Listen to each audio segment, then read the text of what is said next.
farmers, the history go back 130, 150 years probably. In Guatemala, my family in particular, more than 100 years producing coffee. So for Guatemala, coffee is it's really part of the history.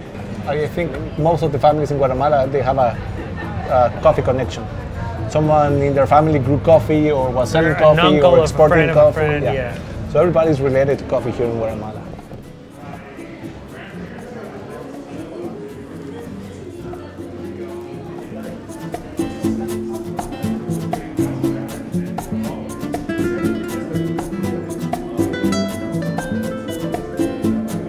And now coffee has turned into a different aspect here. Like I was telling you before, we were not able to drink a lot of coffee here for really high quality coffee. So after this guy won, and it was like this boom of new places here opening in Guatemala, new roasteries, small cafes, seeking for producers that were or are doing a really good job.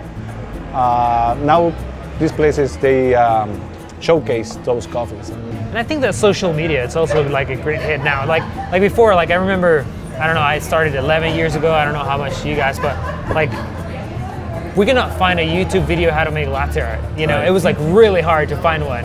Now it's just, you know, so many. Yeah, like you're tired of seeing it, you know, right. Kind of like thing. So it's, I'm not saying it's easy. It's just, it's more accessible. Yeah. You have more access to information. And I think that the younger people, they just want to experiment and try. So like here, it was a lot, like baristas were all over the place, but it's now a profession. It's just not, you know, a job. Yeah. You know. Yeah. I think also it makes the coffee producers to put more attention to quality because they can taste it here now. Because for many coffee producers, it's really hard to travel to the US, to Europe, or where the coffee is served. But now we have the same way they're serving coffee in the other countries, you have it here. The same way it's roasted, you have it here. So people have more access to better quality coffees. Having that interest in those unique new things, experimentation. If I was drinking coffee, I would be like, you know, and there was a unique offering at a shop like this, I would be seeking it out, you know, coming to try it, see what you have, what's new, what's interesting, what do you like. That's how I think culture around, in our end, for craft beer, that's how it's grown. And it seems very parallel to coffee. And I think it's kind of the same, like beer is going the same path over here. And it's just getting interesting, it's getting motivational as well.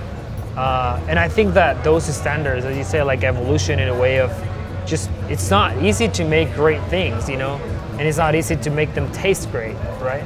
So it's just, and it's not easy to teach them to taste good things, you know, and to pay for that. So I think it's a mix up of evolution and trending, which is, you know, makes it together good people around to having coffee. I remember that you said that beer creates a community. I think coffee as well creates community. Like you sit down around the table, we have people from different countries just drinking coffee here. And I think the coffee industry is really about community as well.